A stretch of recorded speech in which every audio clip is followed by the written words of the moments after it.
Alright, here we go. So this is my first video on the new project, kind of showing off what I came up with in the last 2 days. This isn't a very advanced state yet, but it shows off the basic idea of a terrain generator.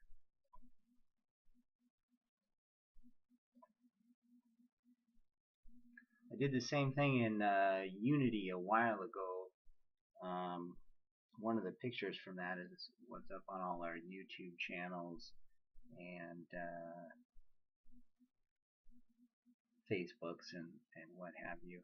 And if you can imagine playing a Civ-like game on terrain like this, it would be really fascinating. There's a lot of passes to defend. There's a lot of mountains for dwarves to live in, and hills for gnomes, and plains and grasslands for orcs to run around in. And I use a fairly standard terrain generator, the same sort of thing that Civ does, but I added a little bit of tiny changes in it, so you can notice the terrain here is a lot more realistic than you generally see in Civ games. You have a lot of these little island rings and stuff around, and you get larger offshoot islands, kind of like Madagascar or New Zealand or Cuba, which you tend not to see in a lot of the Civ maps. Things tend to be more consolidated with maybe a tiny little island out in the ocean here and there. If you think about a real map, there's the Florida Keys, there's islands in the Pacific, there's islands in the Atlantic, there's Japan and all the islands between there and Australia. That's what a realistic map looks like. Here's some older versions of the same algorithm.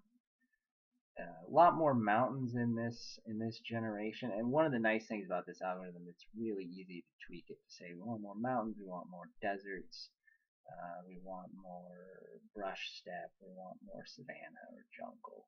And I also changed the coloring on this, so blue is tundra instead of shallow water. And here's an even older version of the same thing. But you see, we got a lot to play around with, and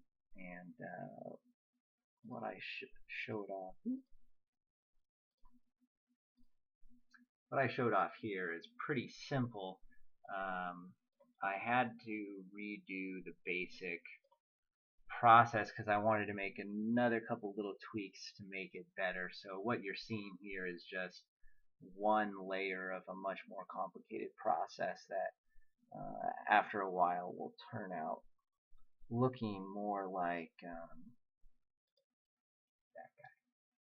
You just have to layer it over and over again, do some weather effects and stuff like that. It should be really interesting. One of the changes I had to make was adding the capacity to do world wrap, because the functions I was using in Unity don't have that feature. But I think we got an idea for a good game going along here. A persistent turn a day game played on a map like this with tons and tons of people on it.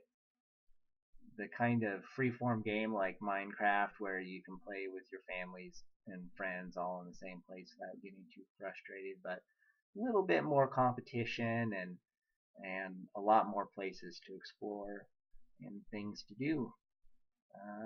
I think that's going to be about the end of this video. Hope you'll support our project, and hope to find the button. Bye.